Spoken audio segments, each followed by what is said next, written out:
бъде, но за кратък срок. И ние ще пораснем, а тогава възможно е големите учете не от нас да получават. Казваме с пълен глас: хубаво е първи клас. Всяко нещо най-прекрасно се нарича първокласно. Големите шегуват се с нас и често първолаци ни наричат.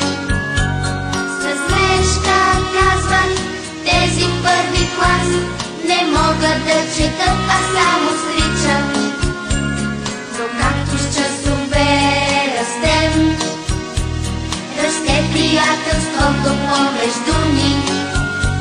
Щом заедно се учим всеки ден, от буквите да правим думи. Казваме с пълен глас: хубаво е